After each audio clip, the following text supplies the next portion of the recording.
नमस्कार दोस्तों, मैं प्रभु सर आप सभी सामान्य साथियों का आपके अपने ऑनलाइन प्लेटफॉर्म पर हार्दिक स्वागत और अभिनंदन करता हूं।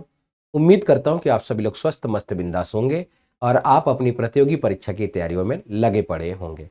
आपके प्रतियोगी परीक्षा की तैयारियों की कड़ी में अगर हम बात करें तो उत्तर प्रदेश में एक बड़ी भर्ती आपको देखने को मिल रही है, जो कि 41,400 प्लस पदों पर यह भर्ती आपको देखने को मिल रही है, होमगार्ड पद की भर्ती। ठीक है, पहली बार ऐसा हो रहा है कि होमगार्ड पद के लिए लिखित परीक्षा ली जा रही है। थोड़ा सा अटपटा तो है ही, और थोड़ा सा ऐसा भी है कि ये विवादित भी है कि जब नए लड़के आएंगे तो पुराने लोगों का क्या होगा। तो पुराने लोगों की रिटायरी भी होमगार्ड की पहले ही होती है, लेकिन मैं बताऊं कि ये भर्ती उन छात्रों के लिए काफ़ी संजीवनी का काम करेगी जो छात्र अपने परिवार की परिस्थिति या आर्थिक स्थिति के कारण कोई बड़ी तैयारी या भर्ती नहीं कर पाते हैं। उनकी परिस्थितियां उन्हें ये अस्वीकार करने का आदेश नहीं दे पाती हैं कि तुम इससे ज़्यादा का डिजर्व कर पाओ। तो अगर आप होमगार्ड भर्ती की तैयारी करते हैं तो आप अपने गांव क्षेत्र में ड्यूटी पाएंगे, और आपका जो एक आर्थिक तनाव है, आर्थिक जो आपकी परेशानियां हैं, दबाव है आप पर, वो भी आपका यहाँ से हट जाएगा। इसके बाद आप बेहतर अपना भविष्य सोच पाएंगे, और आप अगर ये मानते हैं कि मैं होमगार्ड लायक नहीं हूँ लेकिन होमगार्ड से भी बेहतर नौकरी पा सकता हूँ, तो आप होमगार्ड की नौकरी करते हुए अगर आप में मेहनत करने का हिम्मत और जज्बा है तो आप बेहतर नौकरी प्राप्त कर सकते हैं। इसमें कोई बड़ी बात नहीं है। तो होमगार्ड का एक ऐसा ये भर्ती है जो उन छात्रों के लिए भी या उन लोगों के लिए भी काफ़ी कारगर है जो गांव में रहकर ही चाहते हैं कि हमें एक ऐसी नौकरी मिले जिससे कि हम अपने माता पिता या अपने परिवार के साथ रहकर ही नौकरी भी कर सकें और उनके साथ समय भी गुजार सकें। तो ये नौकरी उनके लिए यह मौका भी प्रदान करता है। तो होमगार्ड का एनरोलमेंट के लिए पहली बार लिखित परीक्षा और भर्ती का प्रावधान किया गया है। तो सबसे पहले तो ये जान लें कि 18 नवंबर से आपका फॉर्म भरा जा रहा है। आप सभी लोग फटाफट से अपना आवेदन कर लें। आवेदन करने की प्रक्रिया के बाद हम अभी इस वीडियो में मैं आपको बताने वाला हूं कि आपको संपूर्ण जानकारी देंगे कि होमगार्ड की भर्ती कैसी है, क्या इसमें प्रक्रियाएं हैं, इसके लिए आपको क्या क्या प्रक्रिया से गुजरना पड़ेगा। उन सारी बातों का मैं इसमें निचोड़ देने वाला हूं, जो आपके मन में कोई सवाल या दुविधा चल रही हो। आइए भाई चलते हैं, देखते हैं कि पहला ही दुविधा क्या है कि सबसे पहली बात कि होमगार्ड की कुल भर्ती कितनी है। तो कुल 41,424 पदों पर यह भर्ती आई हुई है। अब देखिए भाई, इस भर्ती में यह ड्यूटी आपको लगातार ड्यूटी के रूप में नहीं कि जैसे आपने पुलिस परीक्षा या दरोगा की परीक्षा पास किया तो आपकी नौकरी प्रॉपर हो जाती है और उसमें आपको रेगुलर अपनी नौकरी भी करनी पड़ती है। लेकिन इसमें क्या है कि आपका एनरोलमेंट हो जाएगा, यानी कि आप होमगार्ड का कार्य करने के लिए इच्छुक व्यक्ति हैं। यानी आपको यह मान लिया जाएगा कि आपका होमगार्ड पद पर भर्ती आप हो चुके हैं। अब इसके बाद क्या होगा कि एनरोलमेंट हुए होमगार्ड को ड्यूटी के लिए बुलाए जाने पर शासन के द्वारा समय समय पर निर्धारित ड्यूटी भत्ता दिया जाएगा। निर्धारित ड्यूटी भत्ता दिया जाएगा और प्रतिदिन ड्यूटी पर उपस्थित करने पर 600 रुपया ड्यूटी भत्ता, मतलब ड्यूटी भत्ता कितना मिलेगा, 600 रुपया, तथा राज्य सरकार के द्वारा समय समय पर देय महंगाई भत्ता निर्धारित है। यानी 900 प्लस रुपए आपको डेली का मिल सकता है, लेकिन ये तभी मिलेगा जब आपको ड्यूटी मिलेगी, है ना। तो ड्यूटी तो मिल ही जाएगी, क्योंकि अभी क्या है ना कि होमगार्ड को पुलिस के मददगार के रूप में देखा जा रहा है। यानी ये पुलिस का काफी मदद करते हैं। और आप अपने चौराहों पर देख रहे होंगे कि लाल टोपी और वर्दी में होमगार्ड के जवान तैनात रह रहे हैं, और वो लगातार पुलिस, चाहे वो यातायात पुलिस हो, चाहे वो आपकी नागरिक पुलिस हो, चाहे वो आपकी औद्योगिक सुरक्षा पुलिस हो, हर जगह पर ये उनकी सहायता के लिए तैनात किए गए हैं, तत्पर किए गए हैं। ठीक है भाई, चलिए। तो होमगार्ड्स के पदों पर एनरोलमेंट के लिए यह आवश्यक है कि अभ्यर्थी उस जनपद का मूल निवासी हो। देखिए भाई, मैंने अभी अभी आपको बताया कि आप यदि होमगार्ड के लिए फॉर्म अप्लाई करने जा रहे हैं तो आप अपने जिले में ही अप्लाई कर सकते हैं, क्योंकि जब इसका आप विज्ञापन देखेंगे तो जिलावार भर्ती की घोषणा की गई है। सबसे बड़ी बात यह है कि महिला बटालियन भी बनाया जाएगा और क्षैतिज आरक्षण में महिलाओं के लिए भी सीटें निर्धारित की गई हैं। कितना? 20%। अब क्षैतिज आरक्षण का मतलब हुआ कि जनरल कैटेगरी में जनरल की महिला के लिए 20% सीट, ओबीसी कैटेगरी में ओबीसी की महिला के लिए, एससी में एससी और एसटी में एसटी महिला और ईडब्ल्यूएस में ईडब्ल्यूएस की महिला के लिए सीटें दी गई है। तो 20% महिलाओं के लिए भी सीट आरक्षित है। तो अब ये मान के चलिए कि आपके कैटेगरी वाइज जो सीटें हैं उन सीटों में भी आपको महिलाओं को भी सीट प्रदान की गई है, यानी महिला होमगार्ड बल बनाने पर भी जोर दिया गया है। क्योंकि आपने देखा होगा कि पुलिस भर्ती में या दरोगा भर्ती में भी महिलाओं को खूब वरीयता मिली है और महिलाओं ने भी वर्दी पहनने में बढ़ चढ़कर भागीदारी दिखाई है, हिस्सा लिया है। ठीक है भाई, तो अब उनकी मदद के लिए महिला होमगार्ड होना जरूरी है। चलिए, अच्छा, आगे की बातें यदि हम करें तो आवेदन हेतु महत्वपूर्ण दिशा निर्देश की बात करें तो ऑनलाइन आवेदन कब से प्रारंभ है? तो 18 नवंबर से यह आवेदन प्रारंभ हो चुका है और 17 दिसंबर तक आपको अपना फॉर्म भर लेना है। सबसे बड़ी बात है कि निवास प्रमाण पत्र आपका होना चाहिए, चाहे कभी का भी हो, पुराना भी चल जाएगा, बस यह है कि वो कंप्यूटर द्वारा वेरीफाई हो रहा हो, पुराना भी आपका चल जाएगा। अभ्यर्थी को आवेदन करने से पूर्व OTR वन टाइम रजिस्ट्रेशन कराना होगा, यानी OTR आपको कराना पड़ेगा। तो ये जब आप अपने कंप्यूटर सेंटर वाले भैया के पास जाएंगे, यानी कैफे पर जाएंगे, तो भैया पहले आपका OTR करेंगे।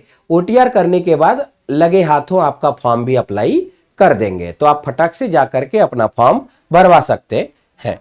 ठीक है, सभी अभ्यर्थियों से यह अपेक्षा की जाती कि वे आवेदन पत्र भरते समय सावधानी के साथ अपनी प्रविष्टियों को फिल करें, यानी कि जो भी मांग की जा रही है उसको सही से भरें। जैसे बहुत सारे बच्चे पढ़ते हुए कहते हैं सर नाम गलत हो गया, माता का नाम गलत हो गया, पिता का नाम गलत हो गया, सर रोल नंबर गलत भर दिया। देखिए बहुत सारा बच्चे ये गलती करते हैं कि जहां पर प्रमाण पत्र का क्रमांक मांगता है वहां पे प्रमाण पत्र का वो सीरियल नंबर भर देते हैं, कभी कभी अनुक्रमांक में वो रजिस्ट्रेशन नंबर भर देते हैं। तो इन चीजों पर थोड़ी सी सावधानी बरतिएगा। देखिए भाई कैफे वाले भैया क्या करेंगे, उनका तो काम है फॉर्म भरना, वो फटाफट भर के अपनी जिम्मेदारी हटा लेंगे। लेकिन गलती अगर हो गई तो डॉक्यूमेंट वेरिफिकेशन के दौरान आपको समस्याओं का सामना करना पड़ सकता है। सभी अभ्यर्थियों से अपेक्षा की जाती है कि वो सही सही अपना फॉर्म भरे। अच्छा, विज्ञप्ति के बारे में मैंने कहा कि भैया जनपदवार यह विज्ञप्ति है और जनपदवार ही आरक्षण नीति को दिया जाएगा, यानी आरक्षण को प्रावधानों को दिया गया है। अब देखिए भाई शैक्षिक अर्हता, यानी होमगार्ड बनने के लिए पढ़ाई कितनी होनी चाहिए, यानी कितना पढ़ा लिखा व्यक्ति होगा जिसे होमगार्ड बनने का मौका मिलेगा। तो भाई उस व्यक्ति को 10वीं कक्षा उत्तीर्ण होना है, 10वीं पास होना अनिवार्य है उनके लिए।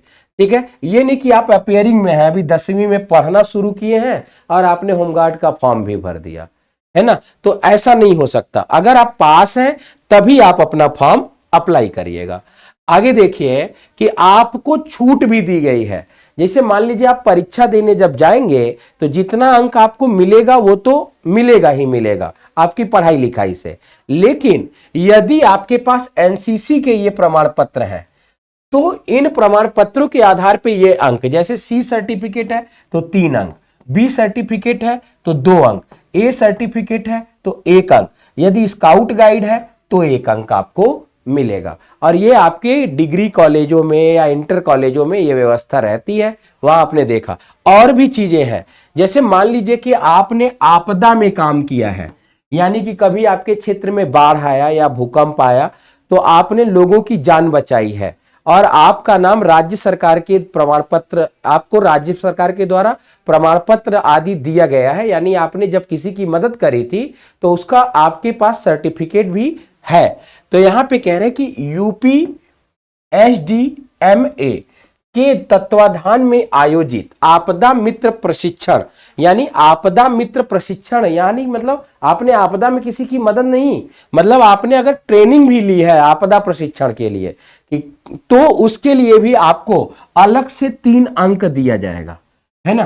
तो आपदा प्रशिक्षण की अगर आपने ट्रेनिंग भी ली है तो आपको 3 अंक मिलेगा।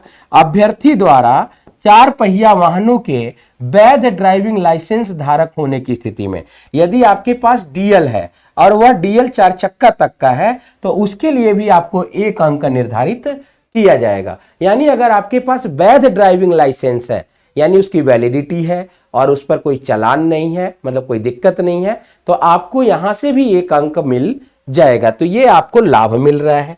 इसके बाद देखिए, होमगार्ड्स एनरोलमेंट हेतु अभ्यर्थी की आयु कितनी होनी चाहिए, तो कहेंगे 1/7/2025 को कम से कम 18 साल का व्यक्ति होना चाहिए और अधिकतम 30 वर्ष होनी चाहिए। अर्थात अभ्यर्थी का जन्म 1 जुलाई 1995 से पहले का या 1 जुलाई 2007 से बाद का नहीं होना चाहिए। यानी 1 जुलाई 2007 से पहले वाले लोग और 1995 के बाद वाले लोग इस फॉर्म को फिलअप कर सकते हैं। अच्छा, यदि आप ओबीसी से आ रहे हैं, यदि आप ओबीसी से आ रहे हैं, यदि आप एससी कैटेगरी से आ रहे हैं या यदि आप एसटी कैटेगरी से आ रहे हैं, तो ऐसी स्थिति में आपको 5 साल का छूट मिलेगा। अब भैया मामला हो गया कि ये जो 95 है ना, वो 90 वाला भी भर सकता है ना। तो 1 जुलाई 1990 के बाद वाला भी इसमें अप्लाई कर सकता है।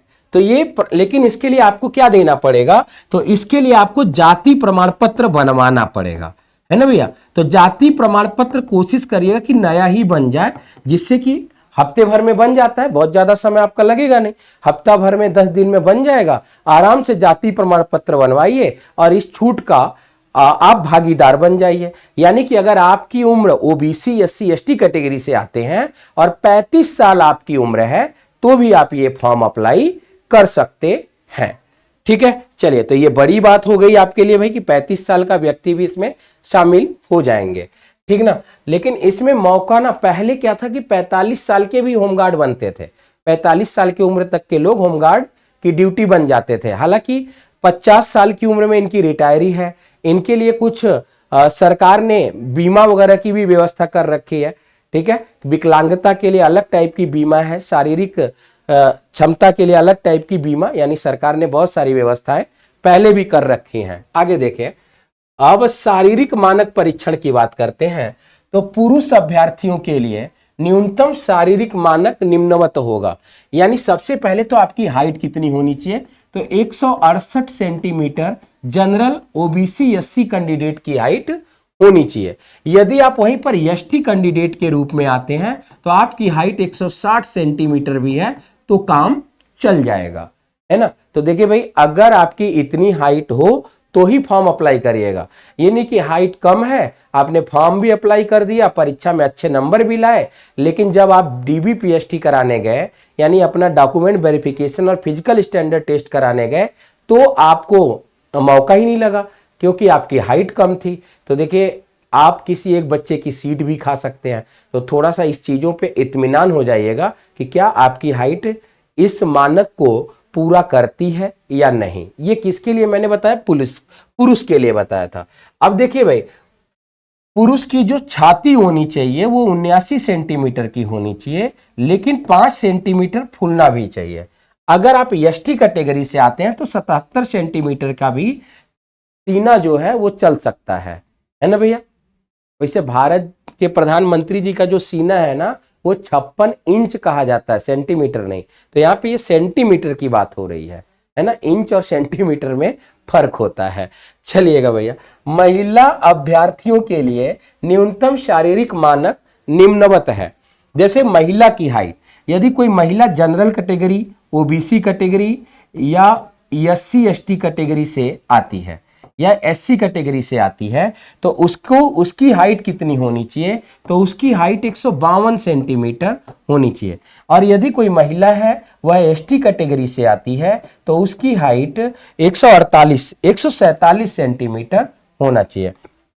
अब देखिए भाई, महिला अभ्यर्थियों का वजन भी होना चाहिए, तो केवल महिला अभ्यर्थियों के लिए वजन की बात कही गई है कि अगर कोई महिला फॉर्म भर रही है तो उसका वजन 40 किलोग्राम से कम नहीं होना चाहिए, है ना भैया। 40 किलोग्राम से यदि महिला का वजन कम है तो उसे कुपोषण मान लिया जाएगा।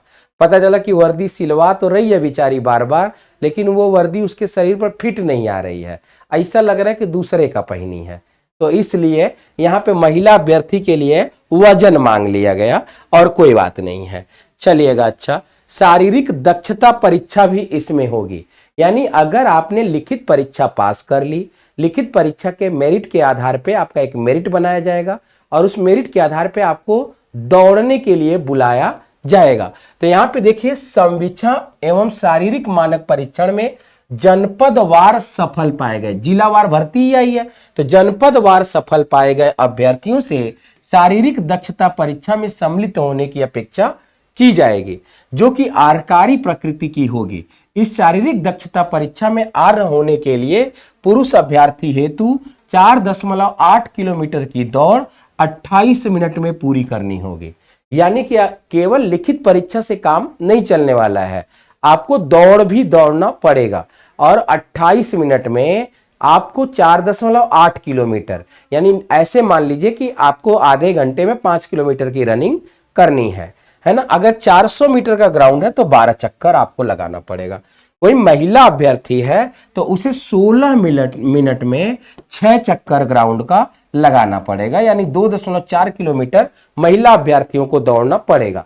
अब यहाँ पे आप आरक्षण का व्यवस्था नहीं लगा सकते हैं, चाहे आप किसी भी कैटेगरी से आते हो, कि हम इस कैटेगरी वाले तो इतने दौड़ गए तो काम चल जाएगा, क्या नहीं चल पाएगा, दौड़ना तो पड़ेगा। इसके बाद देखिए कि पहली बार मैंने आपको शुरुआत में भी बताया कि लिखित परीक्षा का आयोजन किया गया है, तो इसमें लिखित परीक्षा आपकी होगी, जिसमें सामान्य ज्ञान के कुल आपके 100 प्रश्न आएंगे और 100 प्रश्न विकल्पी होंगे। इसमें माइनस मार्किंग की व्यवस्था नहीं की गई है और पेपर 2 घंटे का आपका होने वाला है, जिसमें कि आपका ये सिलेबस है। तो हमारे यहाँ सामान्य ज्ञान की बात करें तो ये आपको हमारे यहाँ पढ़ाया जाएगा, ये पूरा का पूरा कंप्लीट सिलेबस, सामान्य ज्ञान, सामान्य विज्ञान, भारत का इतिहास, ये जो भी आप सिलेबस में देख रहे हैं, ये पूरा सिलेबस टॉपिक वाइज बकायदा आपको हेडिंग डला डला करके पढ़ाया जाएगा कि देखो ये हमने पढ़ा दिया। इसमें अगर मैं अपने सिलेबस की बात करूं कि भारतीय संविधान मैं ही आपको पढ़ाता हुआ दिखाई दूंगा। इसके बाद मैं आपको बताऊं कि इसमें एक टॉपिक कहीं पर आंतरिक सुरक्षा तथा आतंकवाद, और ये वाला टॉपिक मैं ही आपको पढ़ाते हुए दिखाई देने वाला हूं। एक पार्ट है मानवाधिकार, ये भी मैं ही आपको पढ़ाऊंगा। इसके बाद सामान्य ज्ञान की बात करें तो सामान्य ज्ञान कृषि, वाणिज्य, व्यापार, जनसंख्या, पर्यावरण, नगरीकरण और भारत का भूगोल और उत्तर प्रदेश से संबंधित जीएस, ये आपको अभिषेक सर पढ़ाते हुए दिखाई देंगे। जो करेंट की चीजें हैं और जो राष्ट्रीय अंतरराष्ट्रीय संगठन पुरस्कार सम्मान, ये चीजें, देश, राज्य, राजधानी, ये सारी बातें आपको यादवेंद्र सर पढ़ाते हुए दिखाई देंगे। ठीक है, ये सारी चीजें। उसके बाद देखिए, अगर सामान्य विज्ञान की बात करें तो 2 टीचर लगाए गए हैं, सुशांत सर लगाए गए हैं और अमृता मैम भी लगाई गई हैं। ठीक है, उसके बाद भारत के इतिहास की बात करें तो भारत के इतिहास में पूरा इतिहास आपको बलबीर सर पढ़ाते हुए दिखाई देंगे। इकोनॉमिक्स की बात करेंगे तो सुकेश सर आपको पढ़ाएंगे। सोशल मीडिया और कम्युनिकेशन की बात करें तो अभिषेक सचान सर कंप्यूटर के एक्सपर्टीज टीचर हैं, वो आपको पढ़ाते हुए दिखाई देंगे। तो ये सारा टॉपिक आपको विषय विशेषज्ञों के द्वारा पढ़वाया जाएगा। कहां पर पढ़वाया जाएगा तो केजीएस के एप्लीकेशन प्लेटफॉर्म पे पढ़ाया जाएगा। इसका एनरोलमेंट यानी रजिस्ट्रेशन शुरू हो चुका है 25 नवंबर 2025 से। क्लास स्टार्ट हो रही है 2 दिसंबर 2025 से और इसकी फीस रखी गई है 199 रुपए। इसमें हम आपको जो प्रोवाइड कराएंगे वो 400 प्लस क्लास होगी और 10 फुल लेंथ आपका मॉक टेस्ट होगा कि जितना आपने पढ़ा क्या उतना आपका तैयार हो रहा है या नहीं। और इसकी क्लासेस शुरू हो रही हैं 2 दिसंबर से, तो फटाफट से आप लोग रजिस्ट्रेशन कर लें। यह बैच आपका हिंदी माध्यम में है और 199 रुपए यदि होम गार्ड बनते हैं तो 900 रुपए एक दिन की ड्यूटी का 900 प्लस रुपए आपका बनेगा, यानी कि एक ही दिन में आपका ये सारा पैसा वसूल होने वाला है ना। तो अगर आप इस आधार पे भी जोड़ते हैं नॉर्मली तब, और ये महारथी हैं और इस बैच का नाम रखा गया स्वयं सेवक बैच, यानी कि आप स्वयं के सेवक होंगे, आपके इकोनॉमिकल प्रेशर आपसे हट जाएगा, आप अपने माता पिता के साथ या अपने परिवार के साथ समय गुजारेंगे, उन्हीं के साथ रहकर ड्यूटी पर भी जाएंगे। तो ये एक बेहतरीन भर्ती के लिए मुझे लगता है कि एक बेहतरीन टीम आपको प्रोवाइड कराई गई है, जो आपको टू दी सिलेबस पूरा कंप्लीट पढ़ाएंगे। मैंने आपको बताया पॉलिटी, मानवाधिकार सब अब मेरे द्वारा कराया जाएगा, यानी प्रभु सर के द्वारा, बलबीर सर के द्वारा इतिहास कराया जाएगा, सुकेश सर के द्वारा इकोनॉमिक्स कराया जाएगा। ये दो महारथी यादवेंद्र सर और अभिषेक सर मिलकर के जो भी इन सभी महारथियों से छूट जाएगा सब आपको पढ़ा डालेंगे। इसके बाद जियोग्राफी वाला पार्ट ये सर देखेंगे, करंट वाला पार्ट ये सर देखेंगे। आपको फिजिक्स और केमिस्ट्री की बात करें तो ये सर आपको पढ़ाएंगे। बायोलॉजी के लिए आपको अमृता मैम पढ़ाएंगी। और मैंने कहा ना सोशल मीडिया जो आपको पढ़ना है, जो आपके सिलेबस का हिस्सा है, वो आपको अभिषेक सचान सर पढ़ाएंगे। यानी आपको आपके जीएस के हिसाब से आपको ये 8 टीचर्स की टीम भी प्रोवाइड कराई गई है, जो कि एक अपने आप में अपने अपने विषय के ये एक्सपर्टीज हैं और आपको बिल्कुल बेसिक लेवल से पढ़ा कर लेकर चलेंगे। अगर आपने पढ़ाई छोड़े हुए भी आपको काफी वक्त गुजर गया है, तब भी ये आपको बेहतर ज्ञान और मार्गदर्शन आपका करेंगे। ठीक है भाई, तो ये आपकी पूरी टीम है। कौन टीम क्या पढ़ाती है, जैसे पॉलिटी आपको प्रभु सर, अभिषेक सर का मैंने बताया आपको जीके जीएस और जियोग्राफी करंट यादवेंद्र सर का, केमिस्ट्री फिजिक्स आपको ये सुशांत सर पढ़ाएंगे, सुकेश सर का इकोनॉमिक्स है, बलबीर सर की हिस्ट्री, बायोलॉजी अमृता मैम की, और अभिषेक सचान सर का सोशल मीडिया अवेयरनेस, है ना।